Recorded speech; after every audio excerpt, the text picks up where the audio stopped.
Fair to say Sir Kier Starmer faced a bruising afternoon in the House of Commons. He provided virtually no substantive answers, even as the fallout from the budget continues to intensify.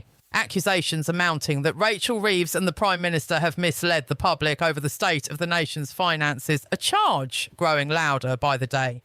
Kemi Badenoch, in particular, delivered one of the most forceful interventions, directly challenging Starmer's credibility and the government's narrative. And once again, in familiar Labour fashion, the response amounted to little more than vague talking points, evasive, inconsistent, and ultimately offering no clarity. Let's take a look at that exchange. Thank you, Mr. Speaker. And can I first of all pay tribute to Sir John Stanley, who passed away yesterday. Sir John was a dedicated MP for 41 years, and we send our deepest condolences to his family. Mr. Speaker, does the Prime Minister believe that when an organisation descends into total shambles, the person at the top should resign? Mr. Speaker, can I first join in her comments in relation to Sir John, and I'm sure I speak for the whole House in that respect. Mr. Speaker, I was very proud to lead this party at the budget last week, where the Chancellor set out that we would protect the NHS, which we've done in the budget, create the conditions for economic stability, not repeating the mistake of austerity, and bearing down on the cost of living by taking £150 off energy bills. We're fixing the mess that they left, and I'm very proud to be doing so. Mr. Speaker, he doesn't want to answer a question about taking responsibility because he likes to blame everyone else except himself, and so does the Chancellor. We now know that the head of the OBR was forced out for telling the truth, that the Chancellor did not need to raise taxes on working people. We also know that the Chancellor was briefing the media, twisting the facts, all so she could break her promises and raise taxes. Mr. Speaker, if she was a CEO, she would have been fired, and she might even have been prosecuted for market abuse. That's why we've written to the Financial Conduct Authority. So will the Prime Minister ensure the Chancellor fully cooperates with any investigation? Mr. Speaker, she's completely losing the plot. She clearly didn't read. May I pay tribute to Richard Hughes and his leadership of the OBR? He made very clear why he stepped down, and I've made very clear my support of the OBR. But she says take responsibility. Under this Chancellor, Mr. Speaker, growth is up this year, defeating and beating the forecast. Wages are up, more since the general election than in 10 years of the Tories. We've had, I think, 5 interest rate cuts. NHS waiting lists are down. We've had record investment into this country. We're turning the page on their austerity and reckless experiment on borrowing. I'd compare that record to them every day of the week. Mr. Speaker, the Prime Minister talks about losing the plot. Let me read to him what his own cabinet members are saying, and I quote, "The handling of this budget has been a disaster from start to finish."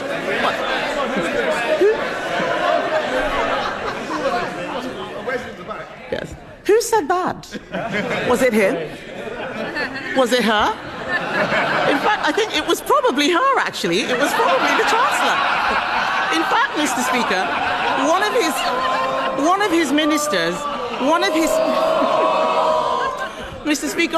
of his ministers said the Chancellor and Prime Minister look weak and incompetent. The country agrees. We know that there were endless Treasury briefings to justify raising taxes on hard-working people to pay for benefits. And those briefings had real-world consequences. Hundreds of thousands of people drew down their pension, an irreversible act. So the Prime Minister pays tribute to the head of the OBR. If the head of the OBR had to resign over market-sensitive leaks, why is the Chancellor still in her job? Mr. Speaker, last year they left us with a £22 billion black hole. This year, at the beginning of the process, the OBR did a productivity review on their record in office, and that cost an additional £16 billion that we had to find in the budget. But notwithstanding that, Mr. Speaker, we protected the NHS, waiting times are coming down. Notwithstanding that, we've got cutting borrowing at the fastest rate in the G7. Notwithstanding that, we've got £150 off energy bills. That's added to rail bills and prescription as well. Order. Mr. Holden, your voice carries more than mine. The difference is yours will be carrying outside, not in the chamber. Prime Minister. Mr. Speaker, what she doesn't understand is that picking up a £16 billion tab for their failure is not a good starting point for any budget. And the OBR said yesterday, Mr. Speaker, that the Chancellor's speech was not misleading. So if the Leader of the Opposition had any decency, she'd get up now and apologise. Mr. Speaker. You might be enjoying a cup of tea with Mr. Holden if you carry on. Mr. Speaker, no one believes a word that the Prime Minister says. We now know the black hole was fake, her book was fake, her CV was fake, even her chest claims are made up. She doesn't belong in the Treasury, she belongs in La La Land. They raised taxes on working people, that's £16 billion, was to increase benefits to protect them from their backbenchers. He now boasts about removing the two-child benefit cap. But he used to say that it was unaffordable. He even removed the whip from 7 of them for wanting the same thing. He is very happy to throw them under a bus when it pleases him. So I asked the Prime Minister, how did it suddenly become affordable at the very time he needed to save his own skin? Mr. Speaker, the vast majority of families we helped in the budget are in work. Yes. 3/4 of children in poverty are in working families.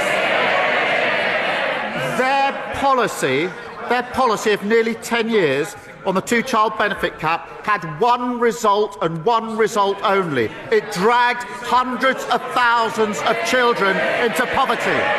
They should be utterly ashamed of that. And I'm very proud that we're lifting 500,000 children out of poverty, because I profoundly believe that every child should have a chance in life. Every child should be able to go as far as their talent will take them.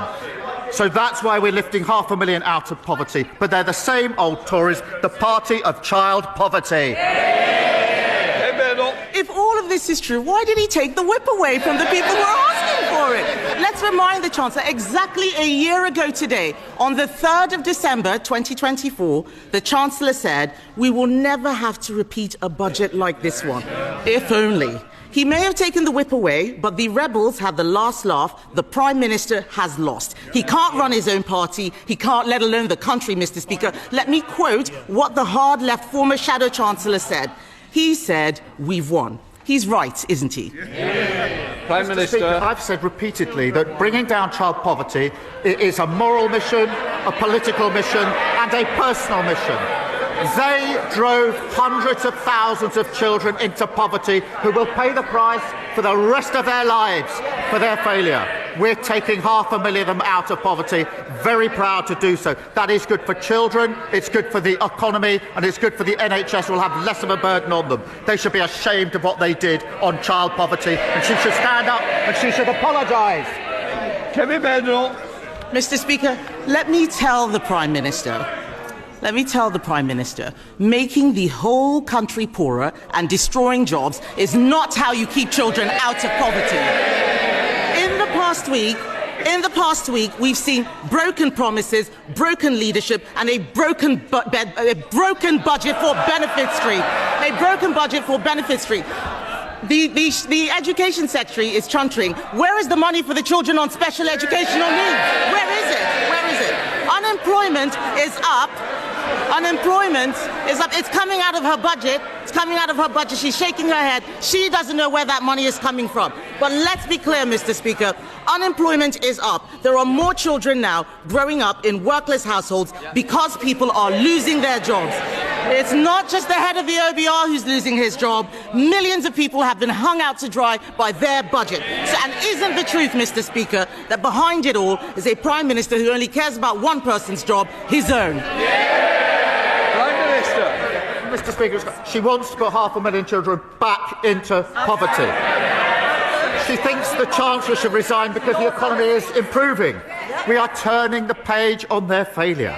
We are bringing waiting lists down. We bring stability that cuts inflation and interest rates. And we're bringing down bills. We're building a brighter future. Bahama! What's your assessment of that exchange? The questions now facing Sir Kier Starmer and Rachel Reeves in the aftermath of this budget are serious. And the public will have to decide whether they believe the government has been transparent or whether key figures have, in fact, misled the British people. Share your views. This debate is far from over.